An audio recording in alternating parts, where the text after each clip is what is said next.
നാമത്തിന് മഹത്വം. മത്തായിയുടെ സുവിശേഷം 8-ാം അധ്യായം അതിൻ്റെ 8-ാം വാക്യത്തിൽ ഇങ്ങനെ എഴുതിയിരിക്കുന്നു: അതിന് ശതാധിപൻ, കർത്താവേ, നീ എൻ്റെ പുരയ്ക്കകത്ത് വരുവാൻ ഞാൻ യോഗ്യനല്ല.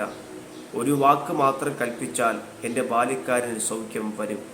കർത്താവ് കഫർന്നഹൂമിലെത്തിയപ്പോൾ കർത്താവിനൊരിക്കൽ ഓടി വന്ന ഒരു ശതാധിപൻ.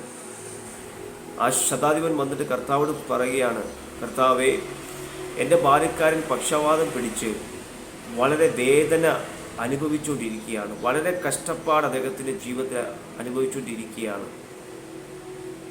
എന്നിട്ട് കർത്താവ് അദ്ദേഹത്തോട് പറഞ്ഞു: ഞാൻ ആ പക്ഷവാതക്കാരൻ്റെ അടുക്കിലേക്ക് വരാം, ആ ബാല്യക്കാരൻ്റെ അടുക്കിലേക്ക് വരാം എന്ന് പറഞ്ഞു. അപ്പോൾ അദ്ദേഹം പറയുകയാണ്: കർത്താവേ, ഈ ശതാധിപൻ കർത്താവിനോട് പറയുകയാണ്: നീ എൻ്റെ പുരയ്ക്കകത്ത് വരുവാൻ ഞാൻ യോഗ്യനല്ല. ഒരു വാക്ക് നീ കൽപ്പിച്ചാൽ എൻ്റെ ബാല്യക്കാരൻ്റെ സൗഖ്യം വരും. ഈ ശതാധിപൻ ഈ ബാല്യക്കാരന് വേണ്ടി കൊടുത്ത വിശ്വാസം ഇത് കർത്താവ് കാണുകയാണ്.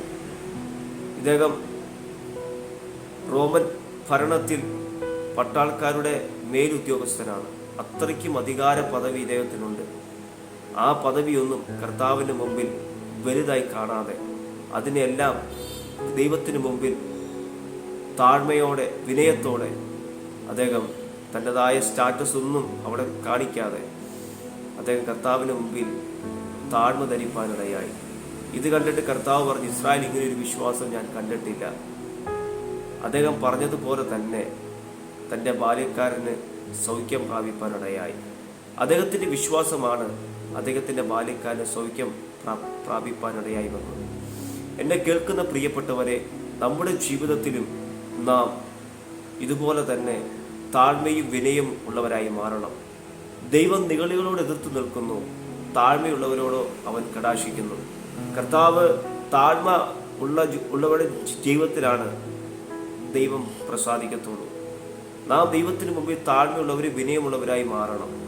കർത്താവ് ഈ ഭൂമിയിൽ നമുക്ക് കാണിച്ചു തന്ന ഒരു മാതൃകയാണ് താഴ്മ, വിനയം. ആ ജീവിതം തന്നെ നമ്മളും നയിപ്പാനിടയായി തീരണം. ഈ ശതാധിപന്റെ വിശ്വാസമാണ് ആ ബാല്യക്കാരൻ സൗഖ്യം പ്രാപിപ്പാനിടയായി തീർന്നത്. നമ്മുടെ വിശ്വാസം മറ്റു പലർക്കും ഒരു സൗഖ്യത്തിന് കാരണമായി മാറും.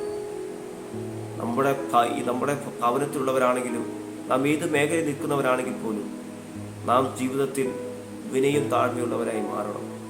എന്നാൽ മാത്രമേ നമ്മുടെ ജീവിതത്തിൽ ദൈവത്തിൻ്റെ പ്രവൃത്തികൾ കാണുവാനും ദൈവത്തിൻ്റെ പ്രസാദം നമുക്ക് അനുഭവിപ്പാനും ഇടയായി തീരത്തുള്ളൂ. God bless you.